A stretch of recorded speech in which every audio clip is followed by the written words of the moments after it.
So, the first prediction was that the Meloni government will fall after a few months. Currently,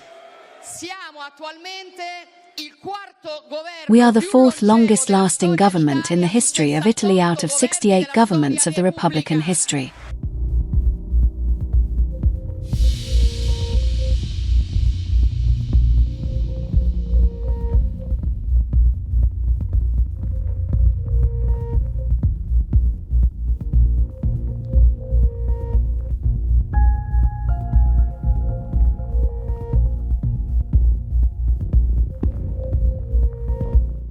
A couple of days ago, I read a headline in the British newspaper The Telegraph that said, "You know Europe is in a mess when Italy is the standout performer," which means, you know Europe is in a mess when Italy is the standout performer.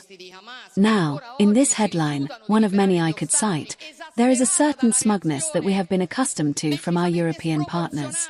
Clearly, we use that credibility to tackle such a complex historical phase, to bring peace, as Antonio Tajani has already mentioned, from the war in Ukraine to the terrible Middle East crisis triggered by Hamas terrorists, who still refuse to release hostages, exacerbated by Israel's decidedly disproportionate response that is causing an unacceptable number of civilian casualties.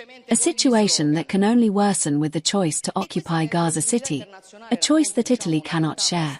We try to lend a hand to build peace with answers and not just with slogans, and this international credibility depicts a reality quite distant, I would say, light years away from what the left had foreseen. After all, I've already said it, the left hasn't got a forecast right for decades now, and they made many predictions about us. So, the first prediction was that the Meloni government will fall after a few months. Currently, we are the fourth longest-lasting government in the history of Italy out of 68 governments of the Republican history. I read exciting reconstructions, perhaps to hope that this will happen. Get over it. We have been together for 30 years and we will continue to be together. We will continue to be in government. We will not waste this historic opportunity to give Italy what it needs. And we are together not because we are forced. We are together because we want to be together. I am proud of the alliance that governs this nation. I am proud of all the people you have seen on this stage, and I thank them all, of course, Antonio, Matteo, Tajani, Antonio, Maurizio. And I hope I haven't forgotten anybody, but the whole centre-right I am proud of. In Europe, the government's policy on migration flows has completely changed. In other words, in Italy, and hopefully in Europe thanks to Italy, the season where we suffer immigration has ended. The season where we manage immigration has begun. And the message being conveyed today is clear and known to everyone. In Italy, you can only enter legally, and it will not be the smugglers and traffickers deciding who can enter our home. If anyone thinks they can stop us from fighting the sea mafia, they should make peace with it because they won't succeed. There's no bureaucrat, no politician, no minority of politicized judges seeking to replace the national government that can prevent us from governing this phenomenon to defend the security of our citizens. Then, crack down on frauds against the elderly, measures to prevent minors from being used for begging, measures against pickpockets, a new crime against prison riots, measures to criminally sanction those who block roads or railways for protest purposes. You're all illiberal, anyway, I want to tell you.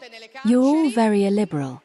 And, to top it all, rapid procedures for the eviction of occupied houses, thanks to which we're proceeding more swiftly against illegal occupations, and over 200 entire buildings we have evacuated and over 3,500 houses we have cleared.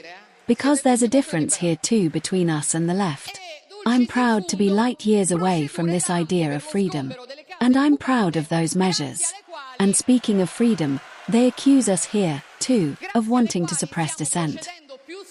To me, it seems that it's rather them who want to silence unwelcomed voices. They accuse us of hate speech, but rest assured that no one else in Italy is subject to hate speech as much as I am, and it's hard for me to hate myself.